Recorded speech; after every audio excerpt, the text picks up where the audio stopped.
क्या आप संविधान के अनुच्छेद रट रहे हो तो बंद करो। पहले ये तो जानो कि संविधान बना कैसे, बनने से पहले क्या हुआ, संविधान की सभाएं। तो आज हम भारत के संविधान के बनने की कहानी में जरा गहराई से उतरने वाले हैं। बिल्कुल, तो चलिए शुरू करते हैं। हमारे नोट्स में सबसे पहली एंट्री है भारत परिषद अधिनियम 1909 की। इसे मार्ले मिंटो सुधार भी कहा जाता है। ये दो नाम क्यों? ये नाम उस वक्त के दो सबसे बड़े ब्रिटिश अधिकारियों के हैं। लॉर्ड मार्ले, जो इंग्लैंड में भारत के राज्य सचिव थे, ओके, और लॉर्ड मिंटो, जो भारत के वायसरॉय थे। इस अधिनियम ने एक बहुत बड़ा काम किया।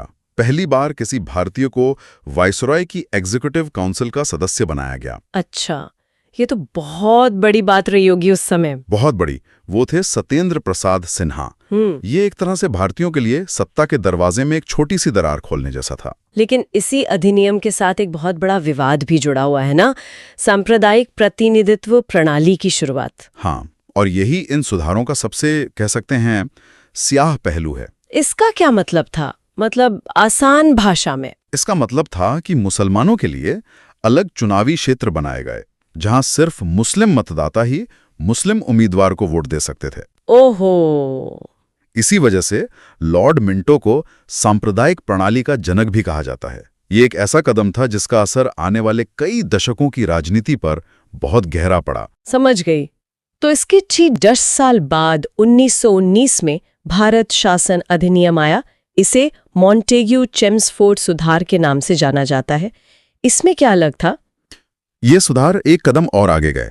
मॉन्टेग्यू उस समय भारत के सचिव थे और चेम्सफोर्ड वाइसरॉय। इस अधिनियम ने प्रांतों में आंशिक रूप से एक उत्तरदायी सरकार की स्थापना की। आंशिक रूप से? जी, इन्होंने द्वैध शासन या डायरकी की एक बड़ी उलझी हुई व्यवस्था शुरू की।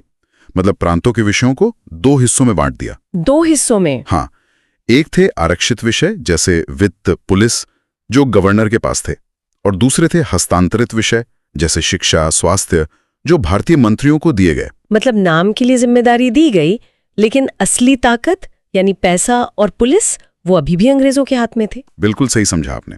और केंद्र में भी पहली बार 2 सदनों वाली विधायिका बनाई गई, एक राज्य परिषद और एक विधानसभा। और जहां तक मुझे याद है, इसी अधिनियम की जांच के लिए साइमन कमीशन भारत आया था, है ना? बिल्कुल। सर जॉन साइमन की अध्यक्षता में ये कमीशन ये देखने आया था कि 1919 का अधिनियम कितना सफल रहा। लेकिन उसका तो जबरदस्त विरोध हुआ था। हाँ, क्योंकि उसमें एक भी भारतीय सदस्य नहीं था। ये भारत के लिए एक बहुत बड़ा अपमान था कि हमारे भविष्य का फैसला करने वालों में हमसे ही कोई नहीं है। तो अब हम आते हैं 1935 के भारत शासन अधिनियम पर। इसे तो पूर्ण उत्तरदायी सरकार के गठन में मील का पत्थर कहा गया है। ये इतना महत्वपूर्ण क्यों था? क्योंकि ये सिर्फ एक मील का पत्थर नहीं था, ये एक तरह से हमारे आज के संविधान का ब्लूप्रिंट था। अच्छा। इसने प्रांतीय स्वायत्ता की शुरुआत की। मतलब प्रांतों से वो द्वैध शासन की अधूरी व्यवस्था खत्म कर दी गई। और एक संघीय ढांचे का भी प्रस्ताव रखा था इसने, जहां तक मुझे पता है। जी, एक अखिल भारतीय संघ का प्रस्ताव था, लेकिन वो कभी लागू नहीं हो पाया क्योंकि रियासतें इसमें शामिल नहीं हुईं। पर इसके बावजूद हमारे संविधान के कई प्रावधान सीधे यहीं से लिए गए हैं। इसके बाद तो दूसरा विश्व युद्ध शुरू हो गया और 1942 में क्रिप्स मिशन भारत आया। हमारे नोट्स में गांधी जी के एक बहुत ही दिलचस्प टिप्पणी का जिक्र है। हाँ, क्रिप्स मिशन ने युद्ध के बाद भारत को डोमिनियन स्टेटस और एक संविधान सभा बनाने का वादा किया। लेकिन ये सब भविष्य के वादे थे। बिल्कुल। और तब तक भारतीय नेतृत्व का ब्रिटिश सरकार के वादों से भरोसा उठ चुका था। इसीलिए गांधी जी ने इसे दिवालिया बैंक का चेक कहा था। मतलब एक ऐसा वादा जिसका कोई भरोसा नहीं। जी। और फिर आजादी एकदम करीब आ गई। 24 अगस्त 1946 को नेहरू जी के नेतृत्व में अंतरिम सरकार बनी। जी। और फिर 3 जून 1947 को माउंटबेटन योजना आई। जी। और माउंटबेटन योजना ने ही भारत के विभाजन की रूपरेखा तय की। ये सत्ता हस्तांतरण का, कह सकते हैं, अंतिम और सबसे निर्णायक मोड़ था। तो अब देश आजाद होने वाला था। जी। और अपने लिए एक संविधान बनाने का सबसे बड़ा काम शुरू हुआ। जी। संविधान सभा की पहली बैठक 9 दिसंबर 1946 को हुई। शुरुआत कैसे हुई? शुरुआत में सभा के सबसे वरिष्ठ सदस्य डॉक्टर सच्चिदानंद सिन्हा को अस्थायी अध्यक्ष बनाया गया। अच्छा। ये एक फ्रांसीसी परंपरा है। अच्छा। लेकिन 2 दिन बाद ही 11 दिसंबर को डॉक्टर राजेंद्र प्रसाद को स्थायी अध्यक्ष चुन लिया गया और H.C. मुखर्जी को उपाध्यक्ष। और एक और नाम बहुत महत्वपूर्ण है, B.N. राव। हाँ, B.N. राव को सभा का संवैधानिक सलाहकार नियुक्त किया गया। वो एक बहुत ही काबिल न्यायविद थे और उन्होंने ही संविधान का पहला कच्चा मसौदा तैयार किया था। और फिर नेहरू जी ने उद्देश्य प्रस्ताव पेश किया। ये क्या था और इसका क्या महत्व है? ये बेहद महत्वपूर्ण है।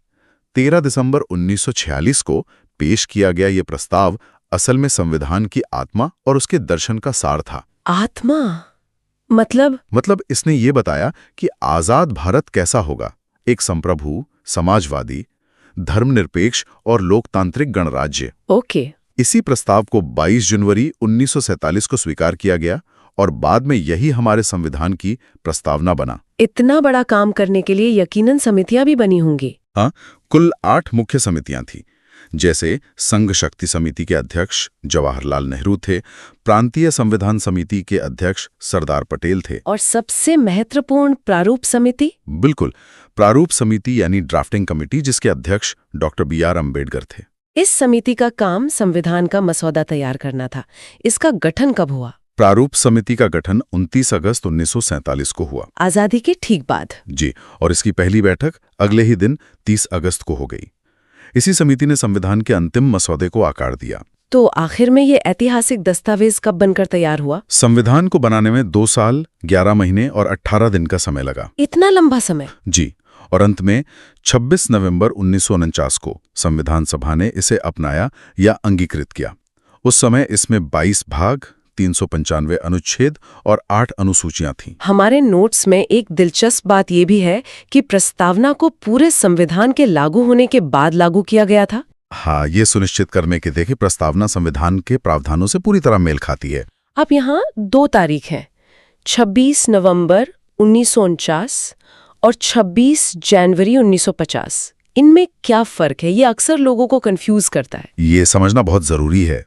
26 नवंबर 1949 को संविधान को अपनाया गया था और इसी दिन नागरिकता, चुनाव जैसे कुछ जरूरी प्रावधान तुरंत लागू हो गए थे। ओके, तो कुछ हिस्से उसी दिन लागू हो गए। जी, लेकिन संविधान को पूर्ण रूप से 26 जनवरी 1950 को लागू किया गया और इसी दिन को हम गणतंत्र दिवस के रूप में मनाते हैं। और अब हम 26 नवंबर को संविधान दिवस के रूप में भी मनाते हैं। जी, ये परंपरा 2015 से डॉक्टर अंबेडकर के 125वें जन्मदिन के अवसर पर शुरू की गई ताकि संविधान के महत्व को याद रखा जा सके। इसी से जुड़ी एक और बात, 15 सितंबर को अंतर्राष्ट्रीय लोकतंत्र दिवस मनाया जाता है। बिल्कुल, जो इसी भावना को वैश्विक स्तर पर दर्शाता है। तो ये थी कहानी हमारे संविधान के बनने की। छोटे छोटे सुधारों से शुरू होकर एक आजाद राष्ट्र के सबसे पवित्र ग्रंथ तक का सफर। हमने देखा कि कैसे दशकों की बहस, त्याग और मेहनत के बाद ये दस्तावेज तैयार हुआ। बिल्कुल। और जाते जाते सोचने के लिए एक सवाल छोड़ते हैं। संविधान को अक्सर एक जीवित दस्तावेज, अ लिविंग डॉक्यूमेंट कहा जाता है। इसका मतलब है कि ये समय के साथ बदल और विकसित हो सकता है।